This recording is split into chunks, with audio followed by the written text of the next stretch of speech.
Hello, hello, hello. This is Cyborg. And Bumblebee. And today we're going to be talking about Absolute Wonder Woman issue number 14.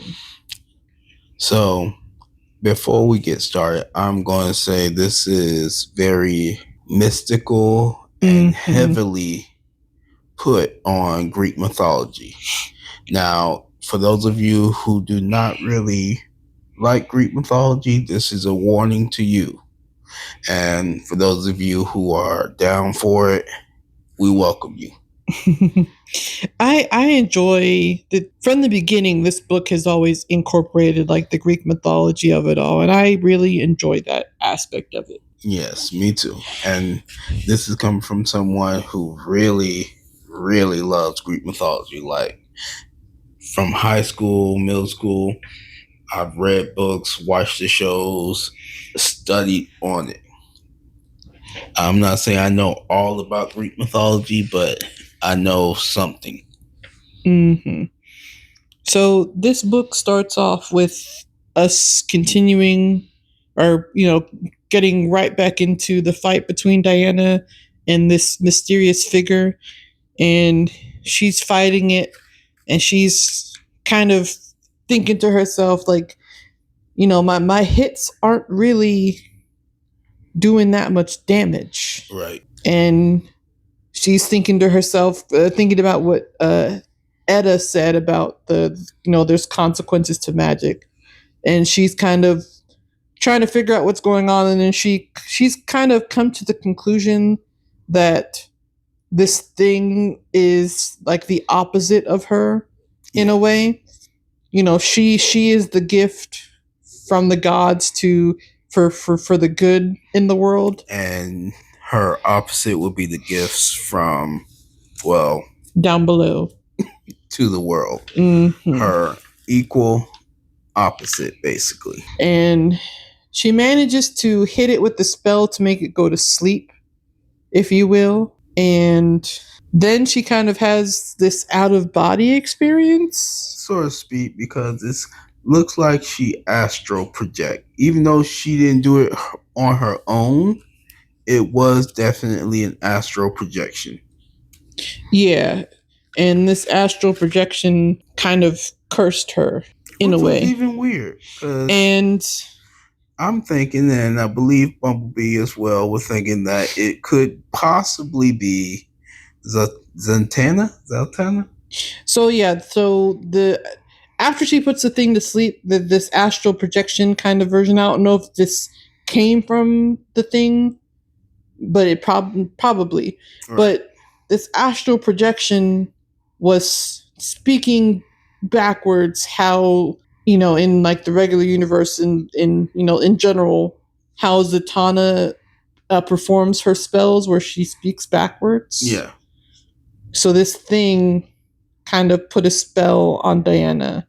Right. It kind of, Diana of the Wild Owl, Princess of Hell, daughter of Circe, last of the Amazons, I bind you to me while in my presence. And she, that says that spell multiple times. So some kind of spell or binding spell was put on Diana before it then disappeared. Which I do not fully understand, but I am interested. Because that is a spell that, like you said, binds somebody to somebody. So I am wondering, how is this going to go? Yeah. And Diana comes back home to the Herion, and she discusses this with people, and they've kind of, Eda's like, you're right, and I was right, but at the same time, this world is crap. Completely. There's lots of dark forces. My comic. My bad. This absolute universe world is kind of very much tipped in the negative.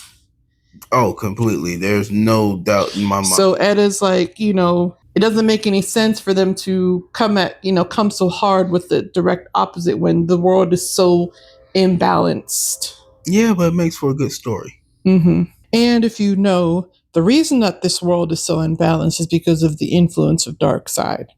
But that's a topic for all of the absolute universe. Most of you should know this, and if you don't, please go back to the first couple episodes, as we did talk somewhat about it and explain a little bit of it. Mm-hmm. So they narrowed down where the next appearance of this being is going to be, and Diana just sits and waits. And sure enough, this thing appears, and Diana had a plan. The location happens to be a sacred site, and she kind of lets the entity attack her and make her bleed. And then she uses all the blood as an offering so that she can pretty much get an audience with Gaia. And sure enough, she definitely gets an audience. Mm-hmm. She it's gets not the one she wants, first of all. Well, it's not so easy. So once she gets in, and then she kind of has like these plant life attacking her. Yep. And she kind of has to force herself to let it happen. Nah, she attacked it back first. Yeah, so she attacked it, and then she's like, "Oh wait, this is not. I'm trying to talk to Mother, the Mother of all gods, and Mother Nature of the world, and I'm sitting here chopping up her plants." All right, pause. I'm breaking the fourth wall. So, for those of you who don't know Greek mythology, Gaia, she is the mother of all gods. She is one of the primordial gods, kind of like a titan of sorts. Mm-hmm. And basically the mother of the earth. She is the earth embodiment, aka Mother Nature, if you want to basically call it that. So when they saying they're talking to Gaia, they're talking to the earth, they're talking to Mother Nature, they're talking to the world. Play. So she kind of has to let herself succumb to this plant life, and once she does that, Gaia finally talks to her, and they have a conversation, and then Diana has to, Diana's pretty much like, hey, help me. I need your help. The world is not what it needs to be.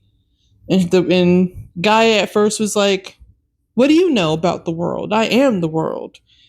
And then she, Diana's like, well, take a look for yourself. Sometimes when you're, so close to something, you don't see it. Yep.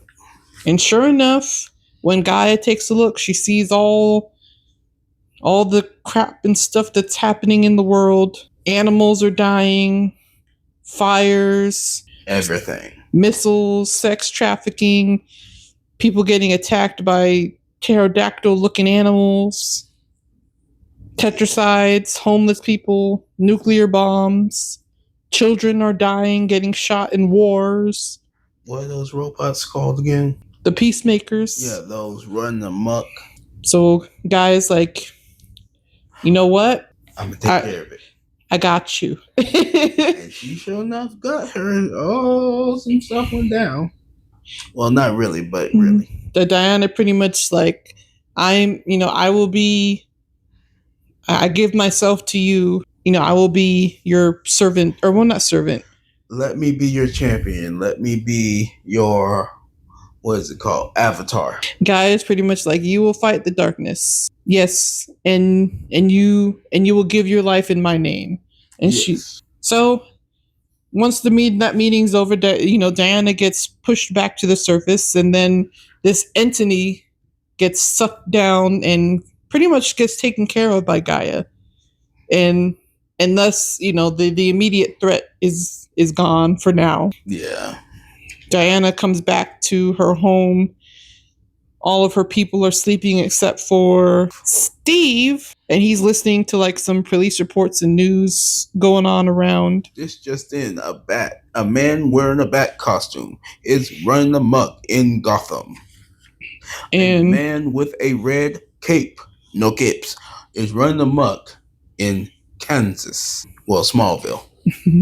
She mentions that a witch has bound her, and it just so happens that one of the news reports is talking about in Gotham City, a strange burning mark left on the wall near the latest victim, and the mark is the mark of Hecate. So Diana's heading to Gotham to go look into what this means. Do I hear road trip?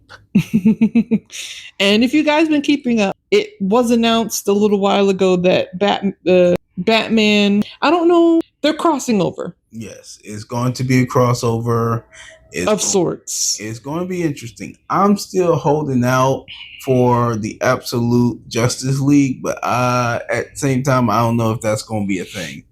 Well, we got the Absolute Justice League. No, we didn't. In Absolute Evil. No, that's not my Justice League. My Justice League is Tweedledee, Tweedledum, and Tweedledummer. So, Batman and Wonder Woman are going to meet. I don't remember off the top of my head if it's in the Absolute Batman issue or the Absolute Wonder Woman issue that this is going to be happening in. Mm-hmm.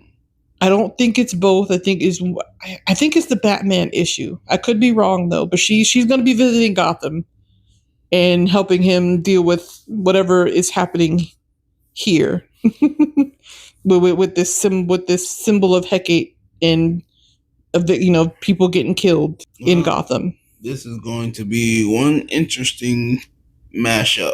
Mm-hmm. I suggest you guys get reading, catch up if you haven't. Mm-hmm. Support your local comic book store. Always. Support. And if by some reason you are unable to get there, you can always check out the app. The DC Universe Infinite app. Where you can read it with your mother, your father, your sister, your brother, on a plane, on a train, anywhere, at any time. We love you guys.